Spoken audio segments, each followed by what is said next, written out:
Blog with সঞ্চিতাতে অনেক অনেক স্বাগত। তোমরা সবাই কেমন আছো? আশা করছি তোমরা সবাই খুব ভালো আছো। তো আজকে গুরু পূর্ণিমা সবাইকে জানাই অনেক অনেক শুভেচ্ছা। আর গুরু পূর্ণিমার বড়দের জানাই অনেক প্রণাম। তো সবাই খুব ভালো থাকবেন, সুস্থ থাকবেন। তো চলো এখন যাব গুরুদেবের বাড়িতে। আমি রেডি হয়ে নিয়েছি। তো গুরু পূর্ণিমা যেহেতু, তার জন্য অঙ্কুশ সকাল সকাল স্নান করে আগে পুজোটা সেরে নিয়েছে। আর তোমাদের সাথেও একটু ঠাকুরের দর্শন করিয়ে দিলাম।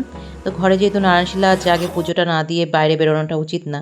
তো সেই কারণে পুজো দিয়ে আমরা রেডি হয়ে বেরিয়ে পড়েছি গুরুবাড়ি যাওয়ার উদ্দেশ্যে। তো চলো গুরুবাড়িটা তোমাদের সঙ্গে একবার দেখিয়ে দিই। এটা আমাদের সমাজবাড়ি। তো সমাজবাড়ি থেকেই আমরা দীক্ষা নিয়েছি।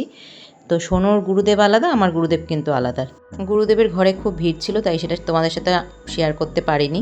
তো দেখো সমাজবাড়ির ভেতরে এরকম একটা শিব মন্দিরও রয়েছে। তো এখন সোনুর গুরুদেবের কাছে যাব, তার জন্য দাঁড়িয়েছিলাম।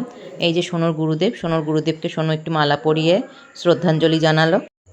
গুরু পূর্ণিমার দিন কিন্তু গুরুবাড়িতে প্রচুর ভিড় ছিল, কারণ সবাই ধরো সারা বছর যাক না যাক, গুরু পূর্ণিমার দিন তো সবাই যায় গুরুদেবের কাছে। আর দেখো বাইরের ভিড়টা একবার।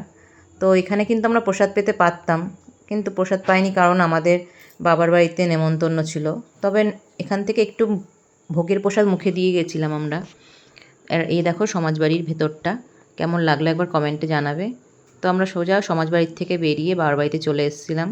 তো বাবার বাড়িতে একটু প্রসাদ পাবো, তারপরে আস্তে ধীরে বিকালবেলার দিকে বাড়ি যাব।